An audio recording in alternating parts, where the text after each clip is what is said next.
Hi, my name is Jeff Sturgis. I'm with Whitetail Habitat Solutions, and we're going to be making a few videos throughout the months for Tactacam and for the REVEAL cameras. And so if you like them, please hit the subscribe button and follow along. But bottom line is, I love to talk deer hunting strategy and trail cam strategy, and we're going to be going through a lot of the whitetail strategies that we cover 365. We have our main channel, Whitetail Habitat Solutions, and so we cover every whitetail strategy all year. We're going to be bringing that here. And when it comes to getting into this first part of the year, we still use our trail cameras greatly. But one of the things we're really looking at is we start converting to habitat now, and it's almost a letdown, kind of depressing, because I love to hunt whitetails. My largest amount of views on our parent channel is really all about whitetail strategy and hunting strategy. So I love to talk habitats, Whitetail Habitat Solutions. And we get into this time of year, I still focus on that deer hunting strategy. And part of that is finding out what bucks made it through the season. Now, obviously, I could say, well, let's just put some cameras out, see what bucks made it through, and we'll call it a day. Let's get out of here. But it goes a little bit deeper than that. For the majority of the year, outside of this time of the year right here, which is only a couple months, because pretty soon we already have bucks shedding in the area. So pretty soon they're going to shed their antlers, and we're taking a little time out with cameras before we really hit it hard again during turkey season and beyond. But for the majority of the year, all but about these 2 months right here, I'm placing our cameras where we choose to hunt and where I want to actually shoot a deer. You know, right up here we have a water hole, we have a stand location, we have a mock scrape. This camera was there during the hunting season. And so I'm putting these cameras where we actually hunt. I want to height them, usually 6 feet high. We're putting them on a tree wider than the camera, a lot wider. Usually the profile's hidden some way. But this is different here. We want to see what bucks are still alive that made it through the season. The Minnesota deer season ended up a couple weeks ago. So I'm taking that camera from there, and just for a couple months out of the year, which is a little bit different, then I'm putting in a location where I want to find winter traffic, and I want to actually see those bucks moving around and identify them and say, you know what? I know that buck. I know his patterns from this year.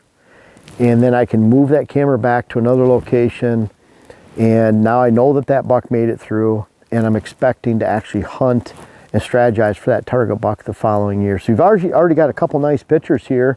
One of a wide 8-point. I don't think we have a name for him yet. We like to name our bucks because Dylan behind the camera is filming. Dante hunts here, our stepson. Jen hunts here. Sometimes Jake or Sam. My buddy Mike Pratt from Lower Michigan hunts here on the property. So we like to be able to name these deer so we can recognize them. We have a low wide 8. Dylan, we don't have a name for that one yet, do we? I'll have to do some thinking. Yeah, we do. We have another low wide 8. We call him LL Beams. He's really wide. That was a Dylan name.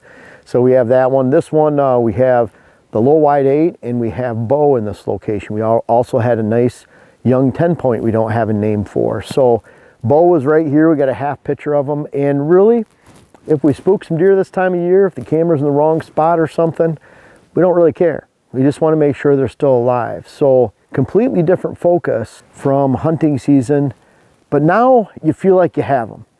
Because if we create this location right here, we recognize that these bucks are in the area after the season, then what I find about 90–95% of the time, unless there's some random horde EHD breakout or something like that, or the deer get hit by a car, they're going to be alive, and they're going to be using these same patterns the following year. In fact, a lot of times we're trying to add to those patterns. We want to strengthen our food plot that's about 400 yards that way, 300 yards. We have another big food source. You can see out through the opening through the trees behind me here.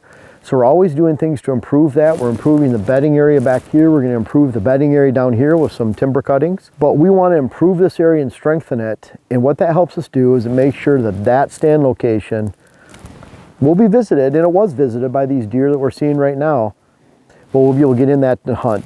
Now you ask, why would you move the camera to a different location? Well, we can't hunt this location.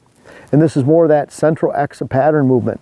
That's why I really like to see you scouting right now close to the season, because you're going to see the sign that more reflects hunting season than when you get into the winter time. They're like really harsh winter, February, March, where they're more into their winter patterns, which might not be reflective of where you actually hunt. We're only talking about a distance of 60–70 yards here. I can guarantee by February, March, we won't see these bucks anymore. They're going to be gone somewhere else. They're a lot closer to their summer patterns. So now is not only the time to scout in the whitetail woods, it's also a time to move your cameras, get them on winter sign, and we keep our cameras running for quite a while now because we want to make sure that we're following the bucks, and most of all, that we're recognizing those bucks that have made it, that we can actually target and hunt next year. Because again, those patterns repeat themselves, and when they repeat themselves, those bucks are vulnerable, and we're using our reveals to really narrow that down. And it's pretty interesting. I can honestly say I've been working with Reveal now just for a little while, but Jen had these right here for about 4 years. You can even see this is one of her really old original models, the first generation of the Reveals, and they're still ticking. She might have had this one for 3 or 4 years. I'm not really sure what the time frame is. So I've been able to see these in use for a couple of years now, learn to rely on them.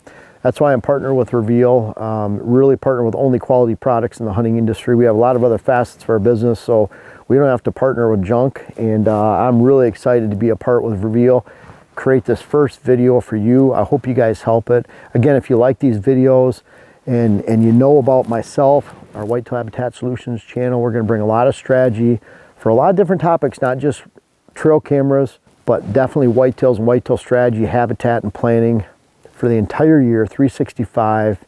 And I hope you like this first video. Again, find out what bucks are there, apply it to the patterns that they had for this past year to this year's hunt, and you're gonna find a lot of success. And then for the rest of the time, get those cameras back in those hunting locations, because I wanna see exactly when and where those bucks are moving for where we plan to hunt.